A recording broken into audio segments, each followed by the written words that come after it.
Hi there, I'm Scott Usher. I'm the creative director here at Haven Light Publishing, and this is Haven Light Artist Spotlight, and we are in the studio today with Torgesen Murdock. I am so psyched to have you today. Welcome. Thank you, and I am so psyched to be here, Scott, with one of my dear friends, Scott. Yeah, part of the reason why I like having you here is while we are both quite youthful in our outlook and everything else, we've both kind of been around the block a little bit, and we've seen some things. And one of the things I think is important for people to know is how long you have been doing what you've been doing, and because of that, you're probably one of the best doing what you're doing. Thank you. And I did want to make it known, okay, that I am not a self-taught artist. All right, I started out in a little town that had Soda Springs, which had no art. First class I ever had was taught by the PE teacher when I was a senior in high school out of a Walter Foster book. Wow. And everybody should know about that. But then I went to BYU and took design from Alex B. DeReyes, and it was fantastic, and I found I could keep up with everybody, even though I had not had all this previous training.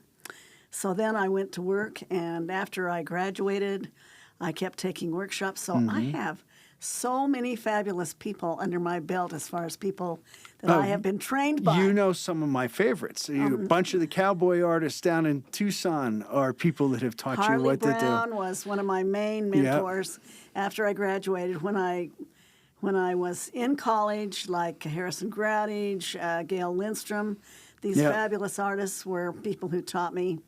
And then Harley became my dear friend, and I took many workshops from him. And then Ovanes Berberian also is a big influence in my life. And I think to take workshops, you know, Scott, you don't have to want to paint like the artist. You just have to go to kind of lead their brain and see some of the things that you can apply to your own technique and your own ideas. Yep. So, you sit there and say, hey, it's important that people know that I'm not self-taught, that I've had training. The most important thing to me for any artist, if I'm talking to a young kid, is you have to get yourself to a point where I can recognize your work from across the room, which is usually what you're not taught in art school. In art school, you're taught the basics, and you have to know how to put it together before you can take it apart. And I'll just say, golly, don't apologize because you don't look like you just came out of art school. The whole thing is, that's what you do. You can do me perfect. You can render me perfectly. It's when you bring your style to it that it becomes magic. And that is what is so fun. So I got to go to Mexico when I was a junior in college with Alvin Gittins. Bill Whitaker was there as a master's student, which was so fun. And who trained half the people I know here. And he starred in the movies down there. He and Alvin Gittins in Mexico, and I learned a tremendous amount there about just going out in the streets, painting people. I like to always paint from life. I don't believe in painting from photographs. And then I got to go to Russia and spend a nice chunk of time at the Repin under Igor Vadimovich Petrov. And that was a fabulous experience because I am an impressionist, but I am and I hate to say it these days because but the people are wonderful, okay? But Russian Impressionism is different than French Impressionism. So Russian Impressionist is bold strokes, bold color, excitement, emotion. Like the land. Whereas French Impressionism is more tender and so I got to spend this time in the museums there, in the State Museum and whatever, just looking at the work of Serov and so I would say that my travels have influenced how I paint. But then I know you're going to ask me this. Well, then just answer it now. About these different, because my styles are a little bit different for the different things that I paint. Correct. So my landscapes, I want to be careful how I say this because I don't believe a landscape is a little red barn with the green pasture. To me, we have rafted wild rivers all over the West and gone scuba diving. The wilderness starts with wild. Yes, and so my landscapes look wild because that's what nature is. I love how tough the rocks are and all of the wild stuff that comes in and the water that rushes. Tree branches all over the place. So no matter if you were a realist painter, I mean, you just have to capture it that way because that's what landscape is. It isn't. I mean, there are little sweet places, yes, but not in my landscapes. You're just not a little sweet thing. I just want to invite people in to their favorite place, okay? Yeah. And their favorite place may be sitting on a rock with the waterfall rushing down there, and they're afraid, because nature is wild. And then you go to still life. Well, still life gets exciting when the light hits it. Now, still life, that still life is the schoolmaster. Yeah. You gotta be good at still life before you can do anything else. Yep. Because it sits there for you. And it's so nice. Yeah. It just sits there and it'll stay the same forever, as is shown by some of the old masters who the fruit is rotted, as they on the line. If you get a chance to see Tyler Pack's show that's still at the gallery, it'll be down by the time we broadcast this. But if you get a chance to swing by there, he's a still life guy, and he's just got it down. That is awesome. Yeah. So I love to paint outside. Yep. Most of my still lifes are done outside, and what excites me is the moment the light hits it, and then you've got about an hour and a half to get it down. And if you don't get it down in an hour and a half, the light is going to be totally on the other side, and you'd better start another painting. And you can usually tell, after a while, you can tell when, like Tyler Pack's a studio still life guy. And you're having to capture everything in that small little window. Again, back to the Russian style, big, bold strokes. He can come in there with a 1 point, 1 hair paintbrush. Exactly right. Because he's got all the time in the world, to do it. You're just kind of like, boom. Yeah, that's right. It just has to be done, boom, and that's what's exciting. So the adrenaline is going. And that's why I don't paint from photographs, is because the adrenaline doesn't go in a photograph because the decisions have already been made. So where is the adrenaline? Okay, where's the fun part of it? Okay. And then the other one is portrait. Yep. And so I started a group in Pocatello years ago where we meet every Monday morning. We get a live model, and we paint from the live model. And I absolutely have to take their cell phones away because you cannot take a cell phone of the picture of the model and then paint it and say you're painting from a live model. But that's what everybody's used to. I know. But you paint the live model because the light on their face is so beautiful, and their personality comes out as they talk, and I love to dress them up in crazy stuff, because that just makes them into another person, and then they're so excited, they're like they're in the theater or something, and the light hits them. And it's just a really beautiful thing. I've had the pleasure of going to your studio and rifling through the 7 million paintings that you have from all of these little sessions. But they're really wonderful. The Parson brothers have stuff like this too, because you're teaching. They're teaching all the time. Having these studio sessions that you're doing, I'm surprised they don't call art a practice. Doctors practice. That's right. And hopefully they get it right somewhere along the line. You don't got one that's practiced enough. Yeah. Well, you hope you have one that's practiced enough. But I know people, Howard Turpning at 86 is like, man, if I could just learn how to paint, that's exactly right. I'd be able to do what it is that I want to do. Well, the more you know, the more you know you don't know. Yeah. It's the beginners that think they got it all figured out and they've got some little gimmicky thing that they can sell and whatever. But the beauty of art is that you're always learning, just like doctors do. In fact, I have a funny story I always tell when people say, "Oh, how long did it take you to paint this painting?" Because they ask me that a lot. And I go, well, do you want the doctor to operate on you that takes 45 hours, or would you like the one that can just go in there in 1.5 minutes, take the thing out, and they're gone? Okay, and that's the point that I tried to get myself to, is so that I can have the skill to represent what I want to represent, okay, and not have to labor over it and not make it look labored. Well, there's the time sitting in front of the easel to create that specific product, that finished work, but there's the whole 45 years before that right. Sitting there and doing everything. So there's all my surgeries before. That's why I have a studio that has lots of art for you to rifle through. Yeah.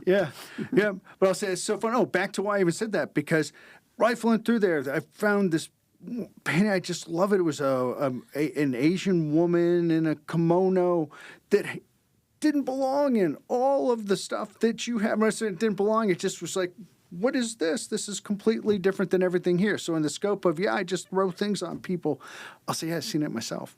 Oh, great. Yeah. Right. That's so fun. Well, you're gonna see it again, because I'm going to demonstrate, okay, in the gallery. In the gallery, I think that would be March 6th and 7th. Yeah, You're going to be at the gallery in Orem. The opening is on the 5th, and I'll be there and just smile and tell you about the art. Okay, exactly. Love to meet you and tell you all about it. But then on the 6th, I'm going to do a still life demonstration. Yep. And from 4 to 8, and then on the 7th, I'm going to do a portrait demonstration, and I have a wild outfit to put on her. It's going to be really fun. I wish I had another $5 bill to give you, because you're doing all this for me, and you're making it so easy. I want to take a step back a little bit from what's happening. Again, come see you at the gallery. But why, to me, is it so important to come and see what you're doing? I say it all the time. And sorry, guys, I think the women in this region are doing more exciting art than the guys. I think there's a lot of reasons why that is. I think it's incredibly interesting for those women who are painting today.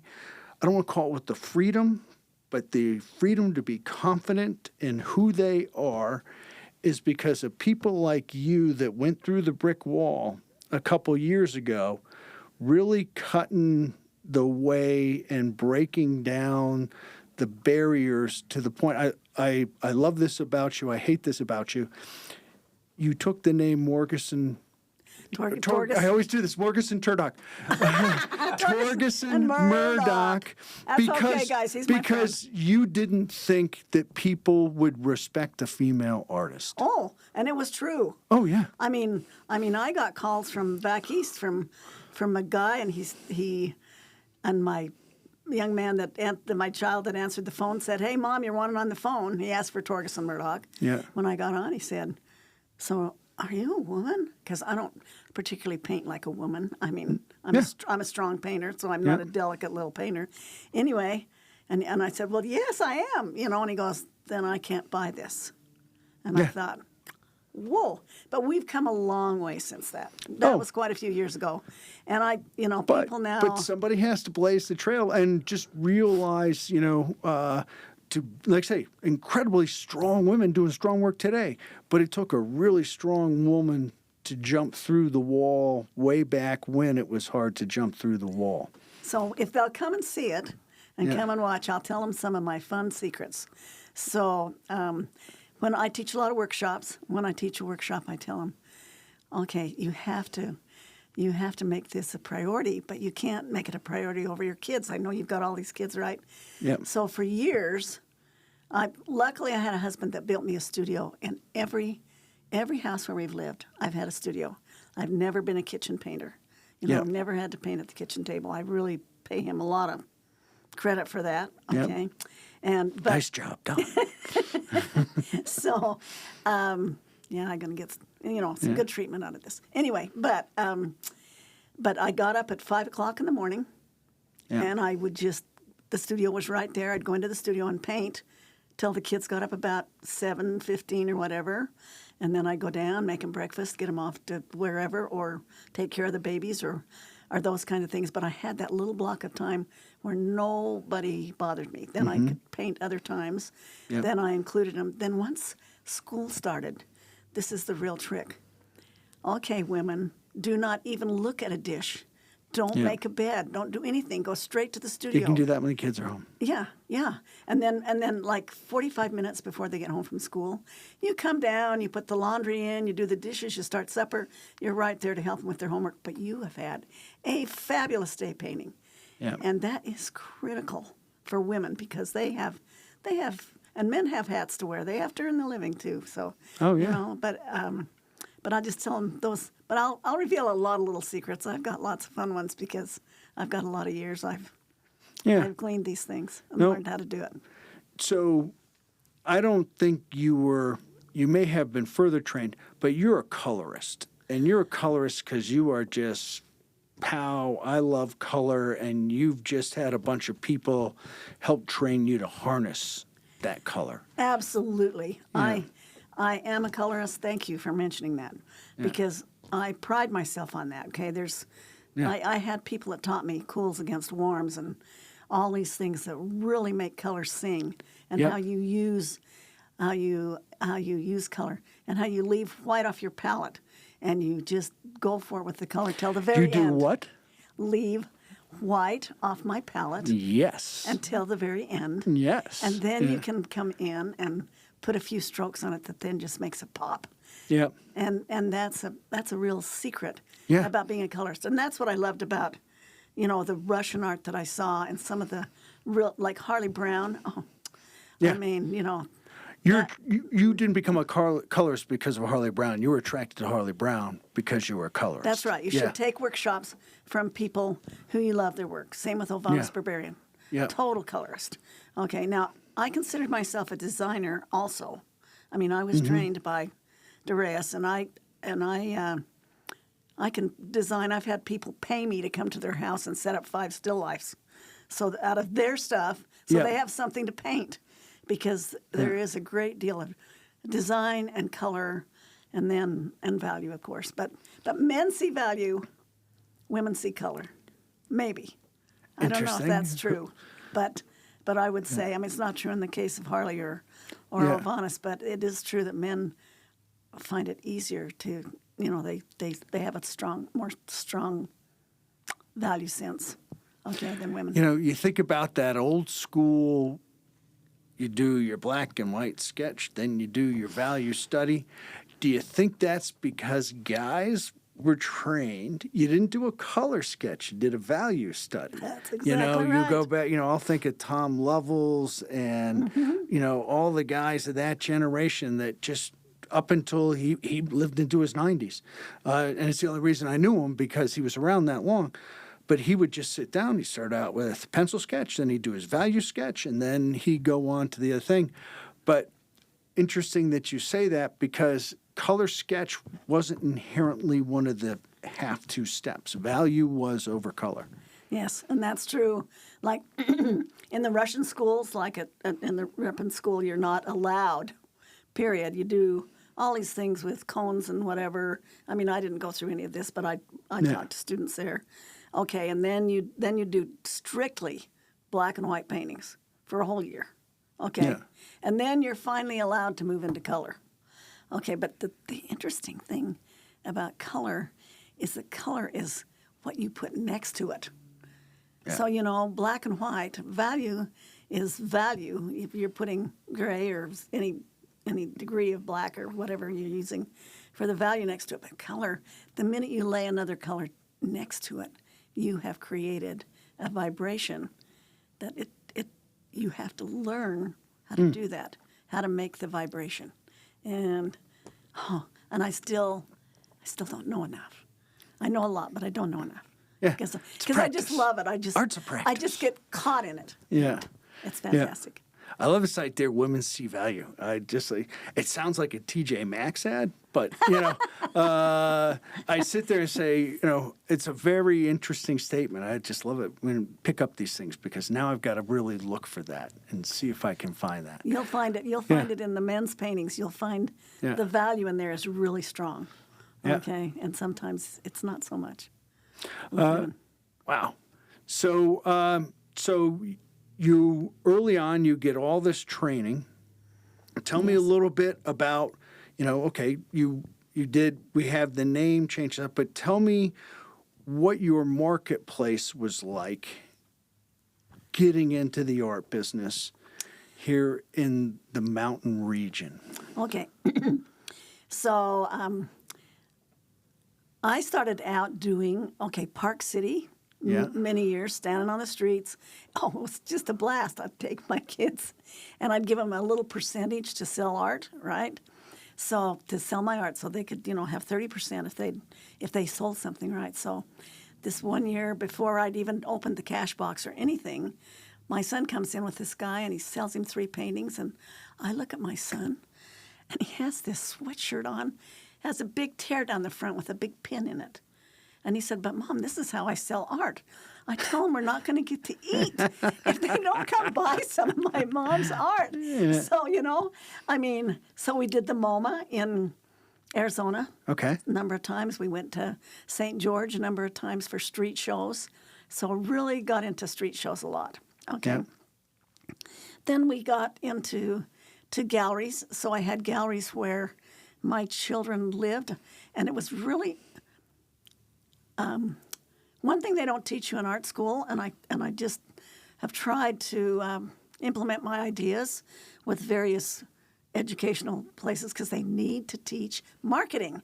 Okay, I have a son that's a head of marketing or in the marketing department, teaching professor, and I said that artists need to be taught this. We were taught that you send out little slides, a whole sheet of them, and then, of course, the art gallery director would put all of these slides in his thing and look at your paintings big, right? Yep. So I'm in Sedona visiting this fabulous gallery, and I'd sent them early my set of slides. You're 35, and he's sitting there, and he's looking at them in the light, and he's looking at these little tiny paintings, trying to decide. Been there, done that. If he's going to take my artwork Been there, or done not, that. right? Yeah. And at that point, I learned, okay? So then I printed up my best ones and got them nice, beautiful prints and made some books out of that. And I would send out books with my artwork in it and with return and see if they were interested. So I ended up in beautiful galleries in Carmel, in San Francisco, but it was terrifying. Every time I had to go, like when I was in San Francisco, I called the gallery. I'm on the top of the big modern art gallery there, and they go, if you can be here in 15 minutes, I'll look at your artwork. So we screamed down out of there. We double parked because they're right on was Post-Impressionist Gallery, fabulous gallery, right? Went in, she'd gone for coffee. Okay. Yeah, time's so up. I stood my artwork all around and said, well, we'll come back in a couple of hours. When I came back, she still wasn't there. But they sold a couple pieces. But they had the contract there for me to sign, okay, and to leave the artwork. And then at other ones, like when I got into Santa Fe, I set it up in the back of my van to look like a gallery. And she sent her little minion out to look at my artwork in the back of the van. And then she went back in and said, you really need to come see this. And so then that gallery director came out, and then they accepted my work there in Santa Fe. And then I remember being in Taos. I remember them being rude to me in a number of galleries. But then I'm going to tell everybody another secret. Okay, are they going to listen to these secrets? So I would just have I'd walk in a gallery that I was interested in. I'd have my book kind of hanging out of my little bag there. So eventually someone in the gallery, you're going to chuckle at this, okay? Yeah. Would come up to me and say, so are you an artist? And I'd say, oh, yeah, would you like to see some of my work? I'd pull my book out. I'm going to see these guys over here. Yeah, right. And I did get in several galleries doing that in Sun Valley, So I've been in some really good galleries, okay? Yeah. The moral being personal contact, you can send a million things. Oh. And however you can get your artwork in front of a body and know that you're seeing it happen is everything. That is true, and that is the scary thing. Artists are not we are not marketers. Like I'm so excited to have Haven Light have this beautiful show for me because it's going to be a beautiful show. So I hope that people come because there's going to be some unusual artwork like they haven't seen, and they love it. So that's going to be March 5th. I'd love to have them come and So say I want howdy. to go back again to the beginning. We're going to talk a little bit more. You gave us a quick brush on saying, okay, when you look at one of my landscapes, you're going to see, and do we have at one of the shows, what I saw, I think we're missing if we don't have it. Do we have one of your landscapes at a large size? Okay, so so we are going to go see Jen today and deliver to her You happen to have some in the van. 4 absolutely exactly. humongous landscapes that would look absolutely fabulous. on your Artists learn this, yes. great big walls, and so they are like 6 feet tall and 4 or 5 feet wide, and they are extremely exciting.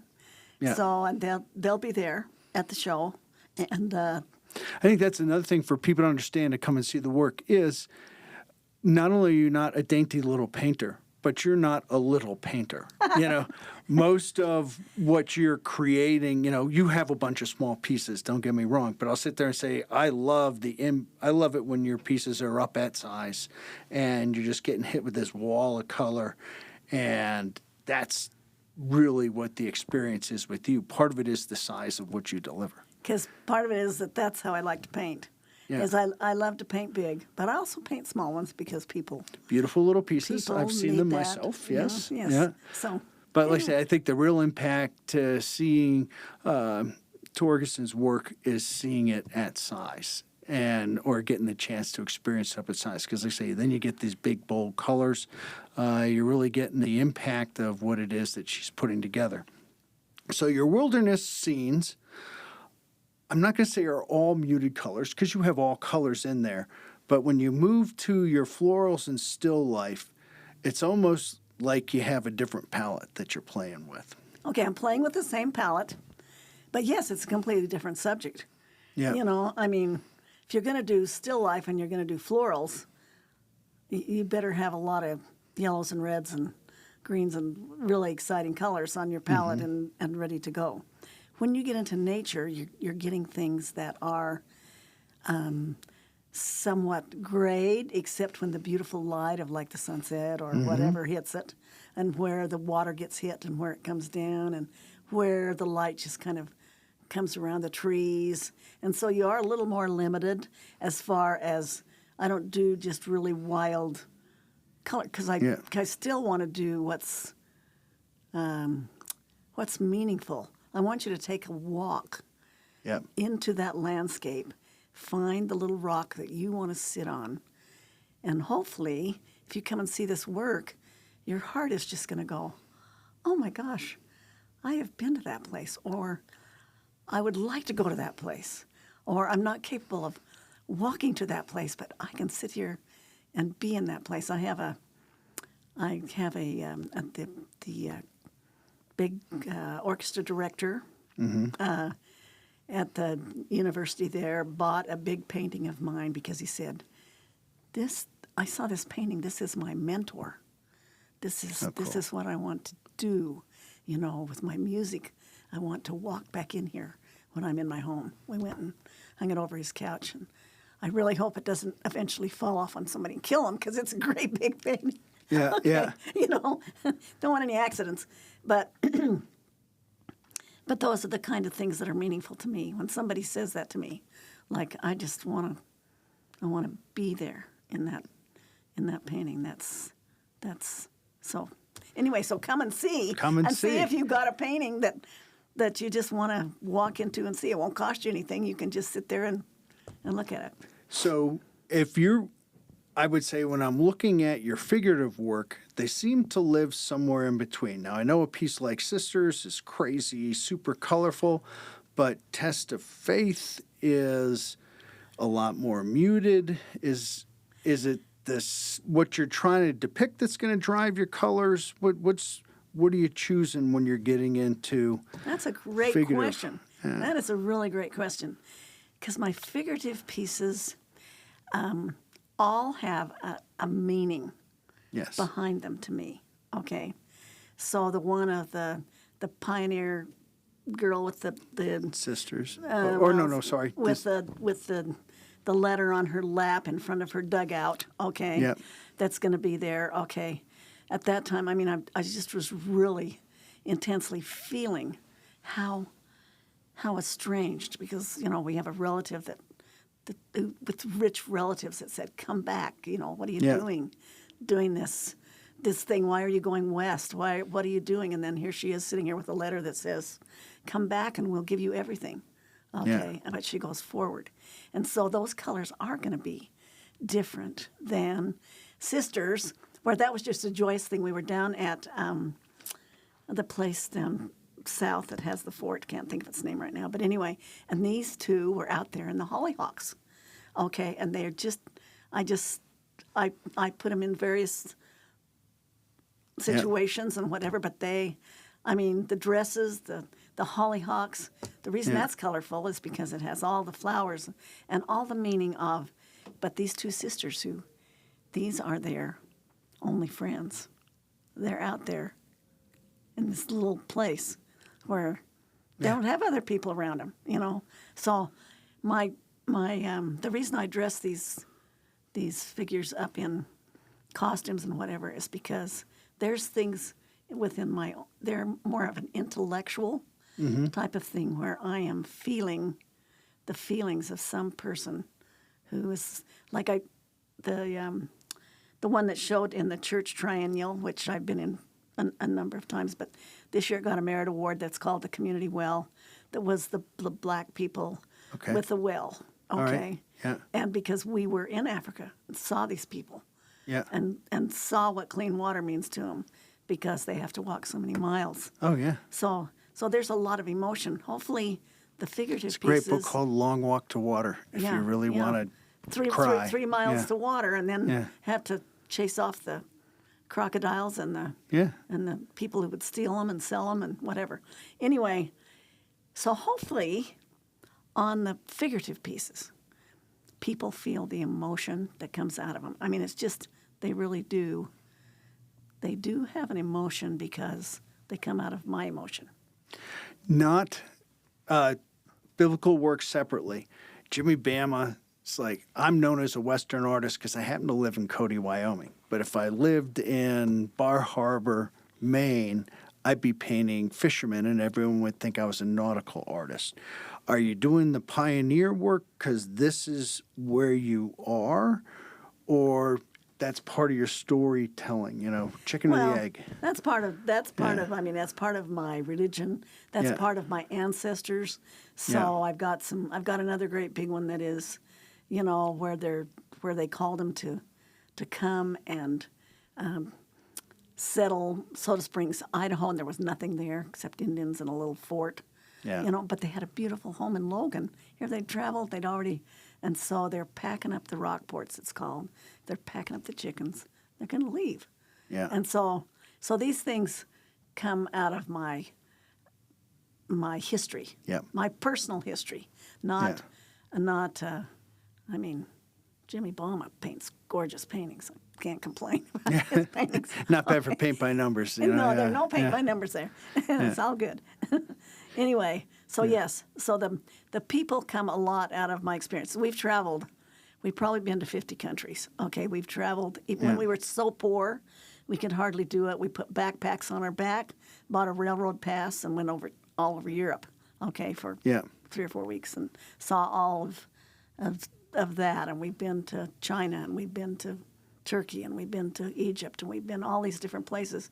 So I have a feel for these costumes that you've seen my costume area. I've seen your costume. I have costumes from every place in the Golden world. Thread, I think it's called, Golden Threads, or Gold Threads. Gold Threads. Gold Threads. That says, when I look at that one, I'm like, you've been in a bazaar. Because of all the colors and everything like that you're putting into that space. That's real there's real memory coming into that. There is. That's all made up. Okay, the model was real. Yeah. And the model I painted from life, and she was Esther. Yeah. Okay. And then I wanted to paint her getting ready to go in and see the king. So then I put all these other fun ideas that I had from our travels. Yeah. But I say, put it in there. all the color there is just like, again, you're like, oh, it kind of feels like this. And I just, if you haven't had a little bit of that, you could get really lucky with your scrap and pull it off. Or, you've got it in there. Yeah. That's a really beautiful painting. Yeah. I think they can get a giclée of that from Yeah. Haven Oh, yeah. Light. No. And It's one of the ones we've done as a the print. giclée has the same emotion in it, and there's beautiful emotion in that. We painting. strive for that. Thank you. Yes, you do a beautiful job.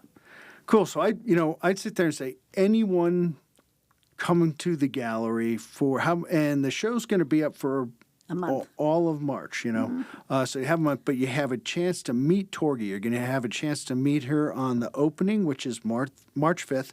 You're going to have a chance to see her paint on both the 6th and the 7th, and these are later afternoon. 4 to 8. 4 to 8, so people can get there and Drop see in her. after work. And then you're also actually doing a paint night all the way towards the end of the month, like the 25th. Plus or minus, So and people they can come all in. come paint with me. Yes, and they're going to paint. So Haven Light, you sign up through Haven Light, and they're going to provide a little canvas for you, and I'm going to teach you some fun color secrets, and we're going to have fun, and they'll provide all that you need, the brushes, the paint, the whatever, and we'll just have a fun time talking about painting as you're painting, and it's probably going to be a floral. Yeah, I cool. haven't quite decided yet, but yeah, so. Maybe I'll come in and take a lesson. Oh, that would be so good. It'd be kind of fun. Yeah. So I'm going to say, guys, come down and see Torgi because she's just awesome. Young women, come down and see her because she is a legendary female artist. And you should meet someone like this. This should be in your canon of who you know and looking to inspire you to be doing not only painting if you're an artist, but what you can do with determination and sheer will and a lot of love around you at the same time. But I just sit there and say, a real inspiration. Come and see Torgesen Murdock at the Haven Light Gallery at the University Mall. It's going to be worth your time. Thank you. I love it, and I'll love meeting you and love talking to you. And the one thing that I do is I don't mind bleeding my brains. Do you understand what that means? That means I don't keep my little secrets to myself. So I try to share them because I want to pass this on as a legacy. Awesome. We are going to stop with that. It's a great thought. I want to thank you for coming in and seeing us in the studio today. I'm Scott Usher. This has been Haven Light Artist Spotlight, and we look forward to seeing you at Torgesen Murdock show at the Haven Light Gallery at the University Mall in Orem.